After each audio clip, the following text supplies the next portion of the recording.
தமிழகத்தில் சட்டம் ஒழுங்கை மீட்டெடுக்க தேஜ கூட்டணி கட்சிகள் இணைந்து இன்று ஆர்ப்பாட்டம் நடத்த உள்ளதாக பாரதிய ஜனதா முன்னாள் தலைவர் அண்ணாமலை அறிவித்துள்ளார். ரஜினிகாந்த் குறித்து தாவேக தலைமை பொறுப்பில் இருக்கும் நிர்வாகி ஒருவர் அவதூறான கருத்துக்களை பேசியது கண்டனத்திற்குரியது, அரசியல் நாகரிகமற்ற செயல் என்று பழனிசாமி கூறியுள்ளார். கரூர் சம்பவம் தொடர்பாக சிபிஐ விசாரணைக்கு ஆஜராக சம்மன் அனுப்பப்பட்ட நிலையில் முன்னாள் அமைச்சர் செந்தில் பாலாஜி டெல்லி புறப்பட்டுச் சென்றார். தேர்தல் நடத்தை விதிகள் அமலுக்கு வந்ததாக கூறி அரசு அலுவலகங்களில் உள்ள அம்பேத்கர், அண்ணாதுரை படங்களை அகற்றும் முயற்சிக்கு விசிக எதிர்ப்பு தெரிவித்துள்ளது. காந்தி, இந்திரா, பட்டேல் படங்களுக்கு விலக்கு அளிக்கப்படுவது போல் இவர்களின் படங்களுக்கும் விலக்கு அளிக்க வேண்டும் என கோரிக்கை வைத்துள்ளது. தாவேக சார்பில் வரும் 18ஆம் தேதி மாமல்லபுரத்தில் நடைபெறும் இஃப்தார் நோன்பு திறக்கும் நிகழ்ச்சியில் விஜய் கலந்து கொண்டு முஸ்லிம்களோடு நோன்பு திறக்கிறார். தமிழகம் மற்றும் புதுச்சேரியில் ஒரே நாளில் வாக்குப்பதிவு நடத்த வேண்டும் என தேர்தல் ஆணையத்திற்கு புதுச்சேரி காங்கிரஸ் கடிதம் எழுதியுள்ளது. விஜயை என்டிஏ கூட்டணியில் நான் இணையச் சொன்னதாக வெளியான தகவல் உண்மையில்லை. அவரை நான் நேரில் சந்தித்தே 20 முதல் 25 ஆண்டுகள் ஆகிவிட்டன. விஜயுடன் எனக்கு நேரடி தொடர்பு இல்லை என ஆந்திர துணை முதல்வர் பவன் கல்யாண் தெரிவித்துள்ளார். லோக்சபா எம்பிக்கள் 8 பேர் மீதான சஸ்பெண்ட் உத்தரவை ரத்து செய்ய முடிவு சபாநாயகர் ஓம் பிர்லா தலைமையில் நடந்த அனைத்துக் கட்சி கூட்டத்தில் செய்யப்பட்டுள்ளது. தமிழகத்தின் 234 தொகுதிகளிலும் ஸ்டாலின் தான் வேட்பாளர் என பணியாற்றுங்கள் என ஸ்டாலின் தெரிவித்தார். அதிக வெற்றி பெற்று தருவோருக்கே அமைச்சர் பதவி, சீனியாரிட்டி என்பது 2ஆம் இடம் என்றார். உறுதியாக வெற்றி பெறும் ஆற்றல் உள்ளவர்களுக்கு மட்டுமே சீட் வழங்கப்படும். தான் மட்டும் இன்றி பிறரையும் வெல்ல வைத்து கட்சியின் வெற்றிக்கு உழைப்பவர்களுக்கு உண்டான பரிசு தேர்தலுக்கு பின் தேடி வரும் என மாவட்ட செயலாளர்கள் கூட்டத்தில் திமுக தலைவர் ஸ்டாலின் சொன்னார்.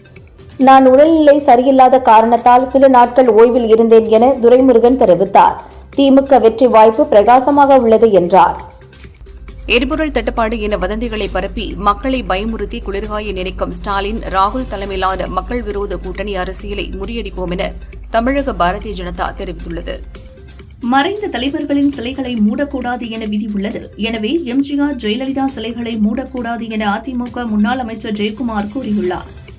நடிகர் ரஜினிகாந்த் குறித்து தாவேகாவைச் சேர்ந்த ஆதவ் அர்ஜுனா பொதுவெளியில் தவறாக பேசுவது ஏற்புடையது அல்ல. ரஜினி ரசிகர்கள் பார்த்துக் கொண்டு சும்மா இருக்க மாட்டார்கள் என நைனா நாகேந்திரன் கூறினார். தாவேக தலைவர் விஜய் எப்படி இருக்க வேண்டும், எப்படி இருக்கக்கூடாது என 24 மணி நேரமும் அறிவுரை வழங்குவதே திமுகவின் வேலையாகிவிட்டது என தமிழக பாஜக முன்னாள் தலைவர் அண்ணாமலை கூறியுள்ளார். மழலை முதல் மூதாட்டி வரை எந்த பெண்களும் நிம்மதியாக வாழ தகுதியற்ற மாநிலமாக தமிழகத்தை மாற்றியதுதான் திமுக அரசின் முக்கிய சாதனை என கோவை பாஜக எம்எல்ஏ வானதி சீனிவாசன் கண்டனம் தெரிவித்துள்ளார். திமுக மீண்டும் ஆட்சிக்கு வரக்கூடாது என்ற மனநிலையில் மக்கள் உள்ளனர். அந்த மாற்றத்தை கொண்டுவரக்கூடிய திறன் விஜய்க்கு மட்டுமே உண்டு என செங்கோட்டையன் தெரிவித்தார். மேற்கு வங்கத்தின் புதிய கவர்னராக நியமிக்கப்பட்டுள்ள RN ரவி புதுடில்லியில் ஜனாதிபதி திரௌபதி முர்முவை சந்தித்து வாழ்த்து பெற்றார். பாமக நிறுவனர் ராமதாஸ் மாம்பழம் சின்னத்தை முடக்கி வைக்க வழக்கு போட்டிருப்பது குறித்து கவலைப்பட வேண்டியதில்லை, எல்லாம் சரியாக அமையும் என பாமக பொருளாளர் திலகபாமா சொன்னார். கலைத்துறையில் தமிழக மக்களால் பெரிதும் நேசிக்கப்படும் நடிகர் ரஜினிகாந்த் உலகளவில் தமிழகத்திற்கு பெருமை சேர்த்தவர். ரஜினி குறித்த ஆதவ் அர்ஜுனாவின் கருத்துக்கள் ஏற்புடையதல்ல என GK வாசன் கூறியுள்ளார். மத வழிபாட்டு தலங்களில் தேர்தல் பிரச்சாரம் செய்யக்கூடாது என்ற தேர்தல் நடத்தை விதிமுறைகள் சிறுபான்மையினரை மட்டும் கட்டுப்படுத்துவதில்லை, அதற்கு கட்டுப்பாடு விதிக்க வேண்டும் என இந்து மக்கள் கட்சித் தலைவர் அர்ஜுன் சம்பத் வலியுறுத்தியுள்ளார். தமிழகத்தில் கஞ்சா புழக்கம் இல்லாத தெருவே இல்லை என்ற நிலையை உருவாக்கிய திமுக அரசை கண்டித்தும், சட்டம் ஒழுங்கு சீர்கேடு, பாலியல் வன்கொடுமைகள் ஆகியவற்றை கண்டித்தும் தமிழகத்தில் அதிமுக சார்பில் ஆர்ப்பாட்டம் நடத்தப்படும் என பழனிசாமி அறிவித்துள்ளார். சட்டசபை தேர்தலை ஒட்டி மேற்கு வங்கத்தில் 144 பேர் கொண்ட வேட்பாளர்கள் பட்டியலை பாரதிய ஜனதா வெளியிட்டது. தலித், பழங்குடியின சமூகத்தைச் சேர்ந்தவர்களுக்கு அதிக இடங்கள் ஒதுக்கீடு செய்யப்பட்டுள்ளது. கோவை அவினாசியில் ரூபாய் 14 லட்சம் பணம், ரூபாய் 6 லட்சம் மதிப்பிலான ரேடியம் முலாம் பூசப்பட்ட வெள்ளி ஆபரணங்கள், கைக்கடிகாரங்கள் ஆகியவற்றை தேர்தல் பறக்கும் படையினர் பறிமுதல் செய்தனர். அதேபோல் ஓசூர் அருகே நடத்தப்பட்ட சோதனையில் ரூபாய் 44.7 லட்சம் ரொக்கப்பணம் பறிமுதல் செய்யப்பட்டது. ஈரான் போர் காரணமாக கச்சா எண்ணெயில் பலரும் முதலீடு செய்வதால் தங்கத்தின் மீதான முதலீடுகள் குறைந்துவிட்டன. இதனால் தங்கம் விலை இன்னும் 30 விழுக்காடு வரை சரியும் என தங்க நகை வியாபாரிகள் சங்க தலைவர் சலானி தெரிவித்துள்ளார். வேட்பு மனுவில் சொத்து விவரங்களை மறைத்தது தொடர்பாக அதிமுக பொதுச் செயலர் எடப்பாடி பழனிசாமி வழக்கை ஏப்ரல் 14 விசாரிப்பதாக சுப்ரீம் கோர்ட் அறிவித்துள்ளது. அரசியல் கட்சிகளின் ரோட் ஷோக்களை முறைப்படுத்த வெளியிடப்பட்ட வழிகாட்டு நெறிமுறைகளை ரத்து செய்ய கோரி தாவேக தொடர்ந்த வழக்கில் தமிழக அரசு பதிலளிக்க மேலும் 3 வார கால அவகாசம் வழங்கி சென்னை ஹைகோர்ட் உத்தரவிட்டுள்ளது. டெஹ்ரான், ஜெருசலேம் மற்றும் வாஷிங்டனுடன் இணைக்கப்பட்ட பகுதிகள் மீது ஈரான் ராணுவம் முதன்முறையாக டான்சிங் மிசைல் என்ற செஜில் 2 ஏவுகணையை ஈரான் ஏவியிருக்கிறது. எரிபொருள் நெருக்கடியை சமாளிக்க இனி அனைத்து புதன்கிழமைகளும் பொது விடுமுறையாக அறிவித்து இலங்கை அரசு உத்தரவிட்டுள்ளது. அத்தியாவசிய துறைகள் தவிர்த்து பிற அனைத்து துறைகள், பள்ளி, கல்லூரிகளுக்கு இனி வாரத்தில் 4 நாட்கள் மட்டுமே வேலை நாட்களாக இருக்கும் என்றும் அறிவித்துள்ளது. சீனாவுடன் வர்த்தக பேச்சு துவங்கியுள்ள நிலையில் ஈரான் போர் விவகாரத்தில் நெருக்கடி கொடுக்கும் வகையில் சீனாவுக்கான பயணத்தை ஒத்திவைப்பதாக அமெரிக்க அதிபர் டொனால்டு ட்ரம்ப் கூறியுள்ளார். அமெரிக்காவின் கட்டிடங்களையும் கப்பல்களையும் அழிப்பது போல AI-யால் உருவாக்கப்பட்ட வீடியோக்களை வெளியிட்டு ஈரான் பொய்யான தகவல்களை பரப்பி வருகிறது என அமெரிக்க அதிபர் ட்ரம்ப் குற்றம் சாட்டியுள்ளார். Chris Gayle, Suresh Raina, Rohit Sharma, Jos Buttler உள்ளிட்ட பலர் சிறப்பாக விளையாடி இருந்தாலும் IPL வரலாற்றின் சிறந்த பேட்ஸ்மேன் விராட் கோலிதான் என இங்கிலாந்து முன்னாள் கேப்டன் மைக்கேல் வாகன் புகழாரம் சூட்டியுள்ளார். தாவேக தலைவர் விஜய் பேசிய குட்டிக்கதை குறித்து கருத்து தெரிவித்ததால் தன் மீது சிலர் திட்டமிட்டு அவதூறு பரப்புவதாக பிக்பாஸ் புகழ் நடிகை ஜூலி சென்னை கமிஷனர் ஆபீஸில் தாவேக நிர்வாகி உட்பட 8 பேர் மீது புகார் அளித்துள்ளார். கிட்னி திருட்டு மோசடியில் தன்னை தொடர்பு படுத்துவதாக புகாரில் குறிப்பிட்டுள்ளார். பாமக பெயர் சின்னம் தொடர்பாக ராமதாஸ், அன்புமணி இருவரும் மாறி மாறி மனு தாக்கல் செய்துள்ள நிலையில் தந்தை மகன் பிரச்சினை நாளை சரியாகலாம். ஆனால் கட்சியை வைத்துதான் வழக்கில் முடிவெடுக்க வேண்டும் என கருத்து தெரிவித்த சென்னை ஹைகோர்ட் வழக்கு விசாரணைக்கான இடைக்கால தடையை ஏப்ரல் 10 வரை நீட்டித்தது. புதுச்சேரி சட்டசபை தேர்தலுக்கு வேட்புமனு தாக்கல் இன்று துவங்கி நிறைவுற்ற நிலையில் யாரும் வேட்புமனு தாக்கல் செய்யவில்லை. தென்னிந்தியாவில் ஆம் ஆத்மி கட்சிக்கு தமிழகம் மூலம் ஒரு வாய்ப்பு அமையவுள்ளது. முதல்வர் ஸ்டாலின் அதை ஏற்படுத்துவார் என்ற நம்பிக்கை எங்களுக்கு இருக்கிறது என்கிறார் ஆம் ஆத்மியின் தமிழ் மாநில தலைவர் வசீகரன்.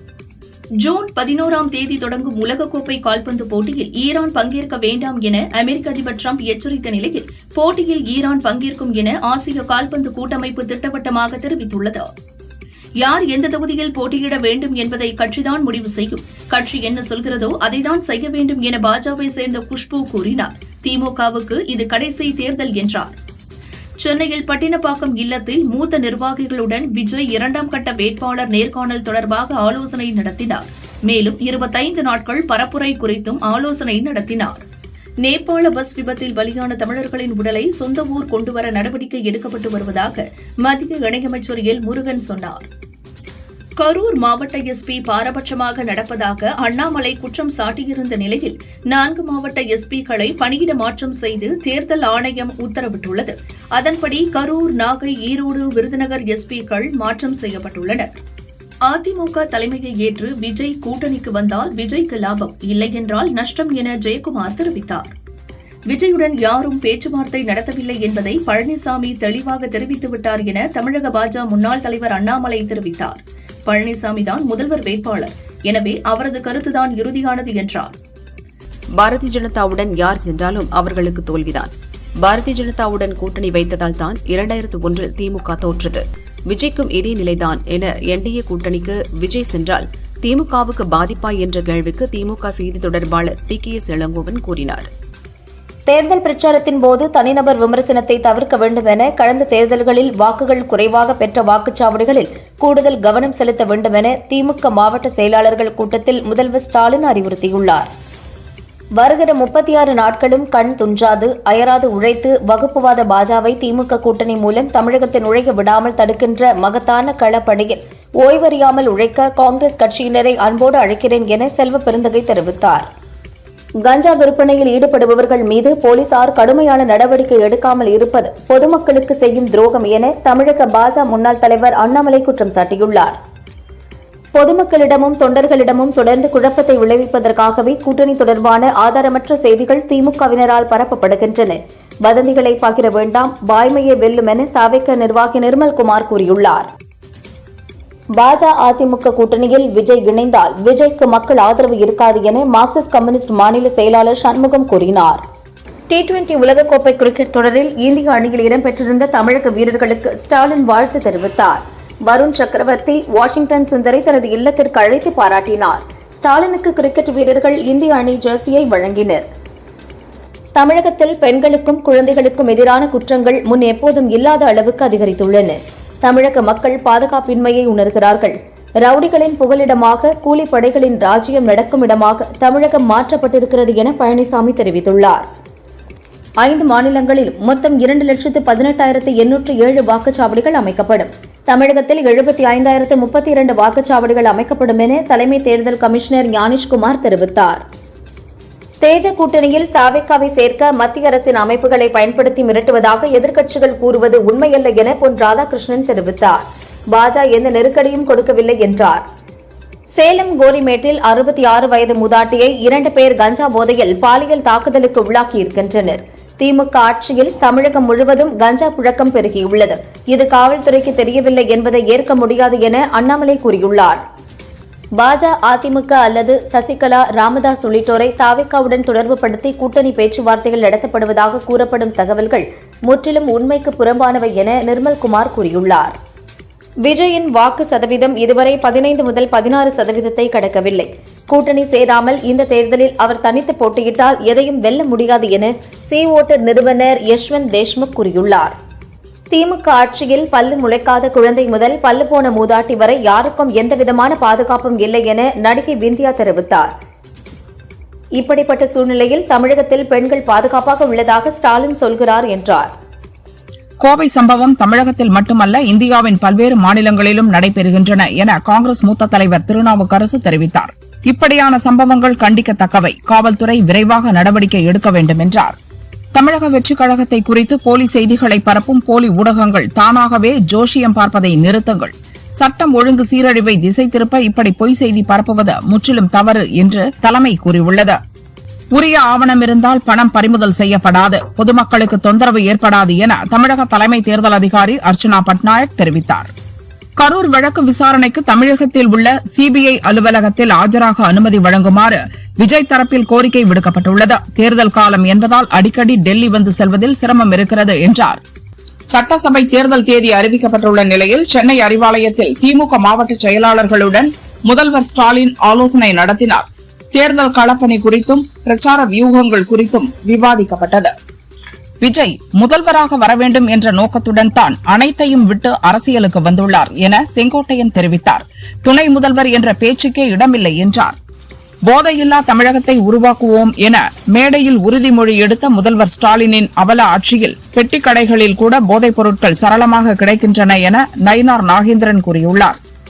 தேஜா ஆட்சியின் கீழ் இந்தியாவை வளர்க்க வேண்டுமென்றால் தமிழகத்தை வளர்க்க வேண்டும் என மத்திய அமைச்சர் ராம்மோகன் தெரிவித்தார். சென்னை மட்டுமின்றி மதுரையை வளர்க்க வேண்டும், அது மட்டுமல்லாமல் பல்வேறு ஊர்கள் வளர்ச்சியடைய வேண்டும் என்றார். திமுகவில் கருணாநிதியின் குடும்ப வாரிசு அரசியலும் திமுக அமைச்சர்கள் வாரிசு அரசியலும் தான் அதிகார மையங்களாக உள்ளது என உதயகுமார் தெரிவித்தார். திமுக தொண்டர்கள் யாரும் அதிகார மையத்துக்கு வரவில்லை என்றார். கரூர் சம்பவத்துக்கு இரவே பிரேத பரிசோதனை அறிக்கை கிடைத்துவிட்டது. ஆனால் விளாத்திக்குளம் சிறுமிக்கு ஏன் இன்னும் அறிக்கை கிடைக்கவில்லை என நடிகை கௌதமி கூறினார். மேற்கு வங்கத்தில் கேஸ் சிலிண்டர் தட்டுப்பாடு விவகாரம் தொடர்பாக பிரதமர் மோடி தலைமையிலான பாஜக அரசை கண்டித்து திரிணாமுல் காங்கிரஸ் சார்பில் முதல்வர் மம்தா பானர்ஜி தலைமையில் கொல்கத்தாவில் பேரணி சென்றனர். கேரள சட்டசபை தேர்தலையொட்டி 47 தொகுதிகளுக்கான முதற்கட்ட வேட்பாளர் பட்டியலை பாஜக வெளியிட்டது. முன்னாள் மத்திய அமைச்சர் முரளிதரன் கழக்கூட்டம் தொகுதியிலும் மத்திய அமைச்சர் ஜார்ஜ் குரியன் கஞ்சரப்பள்ளி தொகுதியிலும் போட்டியிடுகின்றனர். கச்சா எண்ணெய் கையிருப்பு போதுமான அளவு உள்ளது.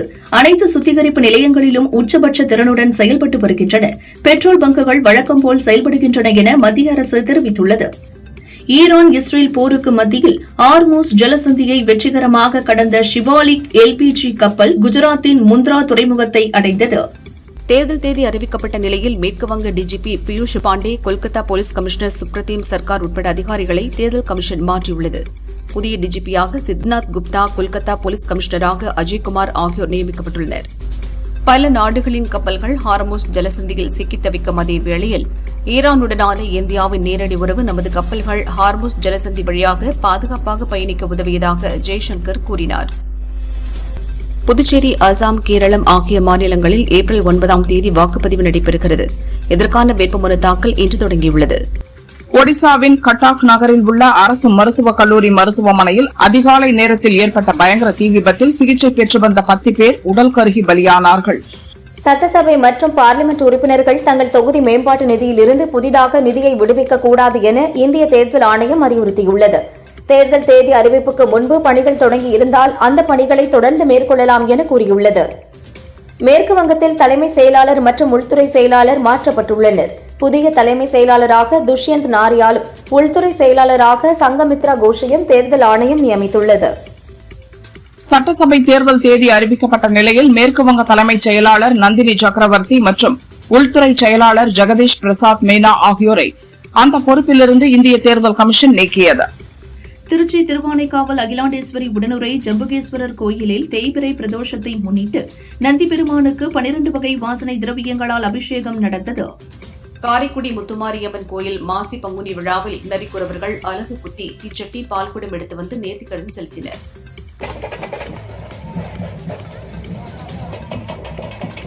திருப்பதி ஏழுமலையான் கோயிலில் நடிகர் சசிகுமார் சாமி தரிசனம் செய்தார். கோயில் வளாகத்தில் அவருடன் ரசிகர்கள் செல்ஃபி எடுத்து மகிழ்ந்தனர். திருவண்ணாமலை அருணாச்சலேஸ்வரர் கோவில் சார்பில் பக்தர்கள் கிரிவலம் செல்ல இலவச பஸ் பயணம் தொடங்கப்பட்டுள்ளது. காலை 8 மணி முதல் இரவு 8 மணி வரை பக்தர்கள் பயணம் செய்யலாம். மானாமதுரை தியாக வினோத பெருமாள் கோயில் கும்பாபிஷேக விழா விமரிசையாக நடந்தது. சிவாச்சாரியார்கள் வேத மந்திரங்கள் முழங்க கலசத்தில் புனித நீர் ஊற்றி கும்பாபிஷேகம் நடத்தி வைத்தனர். கரூர் புன்னம்சத்திரம் பகுதியில் உள்ள தனியார் மகளிர் கல்லூரியின் 2 பஸ்கள் மோதிக்கொண்ட விபத்தில் 7க்கும் மேற்பட்ட மாணவிகள் காயமடைந்தனர். தனியார் ஹாஸ்பிட்டலில் சிகிச்சைக்காக அட்மிட் செய்யப்பட்டுள்ளனர். நவராத்திரி, ரம்ஜான், குடிபாடவா ஆகிய பண்டிகைகளை முன்னிட்டு வரும் 19, 20 ஆகிய 2 தினங்கள் ராஜ்யசபாவுக்கு விடுமுறை அறிவிக்கப்பட்டுள்ளது. இதனை ஈடு செய்ய வரும் 28, 29 ஆகிய தினங்களில் ராஜ்யசபா செயல்படும் என தெரிவிக்கப்பட்டுள்ளது. கோவை மேட்டுப்பாளையம் அருகே கூடலூர் கவுண்டம்பாளையத்தில் தேர்தல் பறக்கும் படை அதிகாரிகள் நடத்திய வாகன சோதனையில் உரிய ஆவணங்கள் இன்றி 2-வீலரில் கொண்டுவரப்பட்ட 4.27 லட்சம் பணம் பறிமுதல் செய்யப்பட்டு தேர்தல் நடத்தும் அலுவலரிடம் ஒப்படைக்கப்பட்டது. பஞ்சு தட்டுப்பாடு காரணமாக நடப்பு மாதம் முதல் அனைத்து ரக நூல்களின் விலையும் ₹7 உயர்த்தப்படுவதாக நூற்பாலைகள் அறிவித்துள்ளது. போர் சூழல், இறக்குமதி வரி ஆகியவற்றால் ஏற்கனவே நஷ்டத்தில் உள்ள தொழில்துறையினர் நூல் வெளியேற்றத்தால் அதிருப்தி அடைந்துள்ளனர். சட்டசபை தேர்தல் தொடர்பாக தலைமைச் செயலகத்தில் அங்கீகரிக்கப்பட்ட அரசியல் கட்சிகளின் பிரதிநிதிகளுடன் தலைமை தேர்தல் அதிகாரி அர்ச்சனா பட்நாயக் ஆலோசனை நடத்தினார். திமுக, அதிமுக, பாரதிய ஜனதா, காங்கிரஸ், விசிக, நதக, சிபிஐ, சிபிஎம் ஆகிய கட்சிகளின் பிரதிநிதிகள் பங்கேற்றனர். தென்காசி மாவட்டம் குற்றால பிரதான அருவியில் மேம்பாட்டு பணிகள் தொடங்கியுள்ளதால் மறு அறிவிப்பு வரும் வரை சுற்றுலாப் பயணிகள் குளிக்க தடை விதிக்கப்பட்டுள்ளது. தமிழ் சிறுகதையின் தடங்கள் எனும் புத்தகத்திற்காக எழுத்தாளர் ச. தமிழ்ச்செல்வனுக்கு சாகித்ய அகாடமி விருது அறிவிக்கப்பட்டுள்ளது. தேர்தல் நடத்தை விதிகள் அமலில் உள்ள நிலையில் ஆம்பூர் அருகே அதிமுக ஒன்றிய செயலாளர் ஜோதி ராமலிங்க ராஜாவிடம் ஆவணம் இன்றி கொண்டு செல்லப்பட்ட ₹1 லட்சம் பறிமுதல் செய்யப்பட்டது. திருப்பூர் அவினாசி சாலை மேம்பாலம் பகுதியில் தேர்தல் பறக்கும் படையினர் வாகன சோதனையில் ஈடுபட்டனர். பைக்கில் உரிய ஆவணங்களின்றி பங்கஜ் என்பவர் கொண்டு வந்த ₹35 லட்சம் பறிமுதல் செய்தனர். சிலிண்டர் தட்டுப்பாடு காரணமாக பெங்களூருவில் கடந்த 4 நாட்களாக 25,000 ஹோட்டல்கள் மூடப்பட்டுள்ளன. இதனால் ₹100 கோடி வர்த்தகம் பாதிக்கப்பட்டதாக தகவல் வெளியாகியுள்ளது. தேர்தல் நடத்தை விதி அமலான 12 மணி நேரத்தில் ₹1.5 கோடி ரொக்கம் பொருட்கள் பறிமுதல் செய்யப்பட்டுள்ளதாக தலைமை தேர்தல் அதிகாரி அர்ச்சனா பட்நாயக் தெரிவித்துள்ளார். காலை 6 மணி முதல் இரவு 10 மணி வரை தேர்தல் பிரச்சாரம் செய்யலாம் என கூறினார். தந்தை மகன் பிரச்சினை நாளை சரியாகலாம், ஆனால் கட்சியை வைத்துதான் வழக்கில் முடிவெடுக்க முடியும் என பாமக தொடர்பான வழக்கில் சென்னை ஹைகோர்ட் கருத்து தெரிவித்துள்ளது. துபாய் விமான நிலையம் அருகே ஈரான் ட்ரோன் தாக்குதல் நடத்தியதால் சென்னையில் இருந்து 200 பயணிகளுடன் துபாய்க்கு சென்ற எமிரேட்ஸ் விமானம் மீண்டும் சென்னைக்கே திரும்பி வந்தது. திருச்சி முசிறி அருகே காவிரி ஆற்றங்கரையில் 10ஆம் நூற்றாண்டு சோழர் கால சிற்பங்கள் கல்வெட்டு கண்டெடுக்கப்பட்டது. கல்வெட்டு ஆய்வாளர்கள் நேரில் ஆய்வு செய்து உறுதி செய்தனர். தங்கம் விலை சவரனுக்கு ₹400 குறைந்து ஒரு சவரன் ₹1,17,680 விற்பனை செய்யப்படுகிறது. கிராமுக்கு ₹50 குறைந்து ஒரு கிராம் ₹14,710 விற்பனையாகிறது. வெள்ளி விலை கிராமுக்கு ₹4 குறைந்து ஒரு கிராம் ₹276 ஒரு கிலோ ₹2,76,000 விற்கப்படுகிறது. +2 அரசு பொதுத் தேர்வு விடைத்தாள் திருத்தும் பணி ஏப்ரல் 8 முதல் 20ஆம் தேதி வரை நடக்கும் என அரசு தேர்வுகள் இயக்ககம் அறிவித்துள்ளது.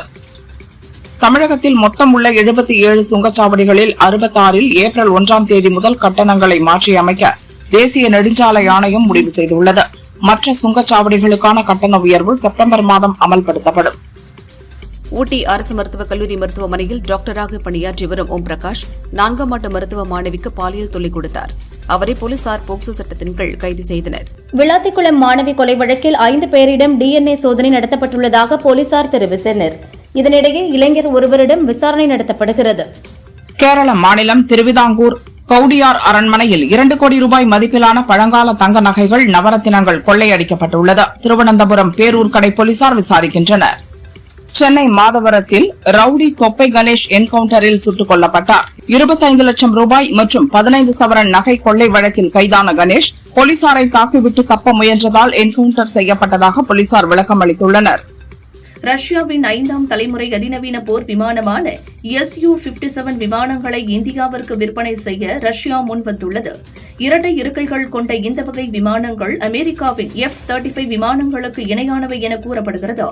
ஈரானிடமிருந்து ஹார்முஸ் ஜலசந்தியை பாதுகாக்க நட்பு நாடுகள் உதவாவிட்டால் அது நாட்டோ அமைப்பின் எதிர்காலத்தை மிக மோசமாக பாதிக்கும் என அமெரிக்க அதிபர் டிரம்ப் எச்சரித்துள்ளார்.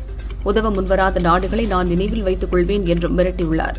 ஐக்கிய அரபு எமிரேட்ஸ் மீது ஈரான் தாக்குதல் நடத்தியதாக போலியாக சித்தரிக்கப்பட்ட AI வீடியோவை பரப்பிய இந்தியர்கள் 19 பேர் உட்பட 35 பேர் கைது செய்யப்பட்டுள்ளதாக UAE அரசு செய்தி நிறுவனம் தெரிவித்துள்ளது. துபாயில் இன்று நடந்த தாக்குதலில் எண்ணெய் கிடங்குகள் முற்றிலும் சேதமடைந்தன. இந்நிலையில் துபாய் சர்வதேச விமான நிலையத்தில் விமான சேவைகள் முற்றிலும் நிறுத்தப்பட்டன. அமெரிக்காவுக்கு ஆதரவாக நட்பு நாடுகள் ஹார்முஸ் நீரிணை வழியாக போர்க்கப்பல்களை அனுப்ப உள்ளதாக அதிபர் டிரம்ப் கூறியிருந்தார். இந்நிலையில் ஹார்முஸ் நீரிணை வழியாக செல்லும் எண்ணெய் கப்பல்களை பாதுகாக்க போர்க்கப்பல்களை அனுப்பும் திட்டம் இல்லை என ஜப்பான் மற்றும் ஆஸ்திரேலிய நாடுகள் அறிவித்துள்ளன. துபாய் விமான நிலையம் அருகே உள்ள எண்ணெய் கிடங்கை குறிவைத்து ஈரான் ட்ரோன் தாக்குதல் நடத்தியது. பற்றி எரிந்த தீயை தீயணைப்பு வீரர்கள் உடனடியாக கட்டுப்படுத்தினர். துபாயிலிருந்து இயக்கப்படும் விமான சேவைகளை எமிரேட்ஸ் நிறுவனம் உடனடியாக நிறுத்தியது. இஸ்ரேல் பிரதமர் பெஞ்சமின் நெதன்யாகு கொல்லப்பட்டதாக வதந்தி பரவி வரும் சூழலில் அவர் உயிருடன் இருந்தால் தேடி பிடித்துக் கொள்வோம் என ஈரான் புரட்சிகர காவல்படை உறுதியாக தெரிவித்துள்ளது. உலகின் எந்த பகுதியிலும் உள்ள ராணுவத்தை விட எங்களிடமே மிக வலிமையான ராணுவம் உள்ளது. இதில் போட்டிக்கு இடமே இல்லை. மக்கள் இதை நன்கு புரிந்து கொண்டுள்ளனர். நாங்கள் எங்கள் பணியை வெற்றிகரமாக முடிப்போம் என அமெரிக்க அதிபர் டிரம்ப் கூறியுள்ளார். இந்திய கிரிக்கெட் அணியின் முன்னாள் கேப்டனும் பயிற்சியாளருமான ராகுல் டிராவிட்டுக்கு வாழ்நாள் சாதனையாளர் விருது வழங்கி இந்திய கிரிக்கெட் கட்டுப்பாட்டு வாரியம் கௌரவித்தது. வங்கதேசத்திற்கு எதிரான இருதரப்பு தொடர்களிலேயே பாகிஸ்தான் வெற்றி பெற முடியாத நிலையில் ICC கோப்பையை என்ன திருடியா கொண்டுவரப் போகிறீர்கள் என முன்னாள் பாகிஸ்தான் வீரர் கம்ரான் அக்மல் தெரிவித்துள்ளார். 2027 உலகக்கோப்பை எங்களின் முக்கியமான இலக்கு என இந்திய கிரிக்கெட் அணி கேப்டன் சுப்மன் கில் தெரிவித்தார். எந்த ஒரு வடிவத்திலும் நாட்டிற்காக உலகக்கோப்பையை வெல்வதுதான் எங்களின் இறுதி இலக்கு என்றார். ஆதித்யாதர் இயக்கத்தில் ரன்வீர் சிங் நடித்துள்ள துரந்தர் 2 மார்ச் 19 ரிலீஸ் ஆகிறது. இப்படத்தின் முன்பதிவு கடந்த வாரம் துவங்கியது. இன்றைய நிலவரப்படி 100 கோடி வசூலை கடந்துவிட்டதாம். இந்தியாவில் மட்டும் 60 கோடி, வெளிநாடுகளில் சுமார் 40 கோடி என இதுவரையில் முன்பதிவு ஆகியுள்ளதாம். ஐஸ்வர்யா ரஜினி இயக்கத்தில் டெக்ஸ்லா எனும் படத்தில் நடிக்கிறார் ஜெய். இது தவிர புதிதாக சக்தி ராஜசேகரன் இயக்கத்தில் ஒரு படத்தில் நடிக்கிறார். சமகாலத்தில் பெருகி வரும் முக்கியமான சமூக பிரச்சினையை மையமாக வைத்து ஆக்ஷன் த்ரில்லராக இந்த படம் உருவாகிறது. சென்னை திருத்தணி சுற்றுவட்டார பகுதிகளில் படப்பிடிப்பு நடக்க இருக்கிறது. விஜய் நடித்துள்ள ஜனநாயகன் படத்திற்கு தணிக்கை சான்று வழங்குவது தொடர்பாக தணிக்கை குழு நாளை ஆய்வு செய்ய உள்ளதாக கூறப்படுகிறது. நாளை நடைபெறாவிட்டால் மார்ச் 19ஆம் தேதி நடைபெறும் என தகவல். டியூட் படத்தை இயக்கிய கீர்த்தீஸ்வரன் அடுத்து சிம்புவை வைத்து ஒரு படத்தை இயக்குகிறார். இதற்கான பணிகள் நடக்கும் சூழலில் நாயகியாக டியூட் படத்தில் நடித்த மமிதா பைஜுவையை நடிக்க வைக்க பேச்சுவார்த்தை நடத்தியுள்ளார். அவரும் சம்மதம் சொல்லியுள்ளாரா? மமிதா நடிப்பில் ஜனநாயகன், கர, விஸ்வநாத் அண்ட் சன்ஸ் ஆகிய படங்கள் அடுத்தடுத்து வெளியாக உள்ளன. ஒவ்வொரு வாரமும் குறைந்தது 4-5 படங்கள் வெளியான நிலையில் இந்த வாரம் மார்ச் 19 கென் கருணாஸ் இயக்கி நடித்துள்ள யூத் படம் மட்டுமே வெளியாகிறது. தவிர ஹிந்தி படமான துரந்தர் 2 தமிழில் டப்பாகி ரிலீஸ் ஆகிறது. தேர்வுகள், சட்டசபை தேர்தல் போன்ற காரணங்களால் இந்த வாரம் ரிலீஸில் சுணக்கம் நிலவுகிறதா? ஆந்திர துணை முதல்வரும் நடிகருமான பவன் கல்யாண் நடித்து மார்ச் 19 வெளியாகும் தெலுங்கு படம் உஸ்தாத் பகத்சிங். இப்பட விழாவில் பேசிய அவர், ஒவ்வொரு படமும் வெற்றி பெற வேண்டும், அதில் என் படமும் இருக்க வேண்டும். ஆன்லைன் மோதல், ரசிகர்களுக்கிடையேயான சண்டை இல்லாமல் ரசிகர்கள் அவர்களது அபிமான ஹீரோக்களின் படங்களை பார்த்து ரசிக்க வேண்டும். திரையுலகத்திற்கு இன்னும் நிறைய ஹீரோக்கள் வர வேண்டும். அதிகமான படங்கள் வந்தால்தான் சினிமாவை நம்பியிருக்கும் ஆயிரக்கணக்கான குடும்பங்கள் வாழ முடியும் என்றார். சிறந்த படம், இயக்குநர், துணை நடிகர், படத்தொகுப்பு, சிறந்த நடிகர் தேர்வு, திரைக்கதை என மொத்தம் 6 ஆஸ்கர் விருதுகளை ஒன் பேட்டில் ஆஃப்டர் அனதர் திரைப்படம் வென்றுள்ளது. இயக்குநர் நந்தா பெரியசாமி கடைசியாக 2024 இயக்கிய படம் திருமாணிக்கம். சமுத்திரக்கனி, அனன்யா நடித்தனர். விமர்சன ரீதியாக வரவேற்பை பெற்றது. இப்படத்தின் திரைக்கதையை புத்தகமாக வெளியிட்டுள்ளார் நந்தா பெரியசாமி. மேலும் இப்படம் புதுடெல்லி திரைப்பட விழாவிற்கும் தேர்வாகியுள்ளது.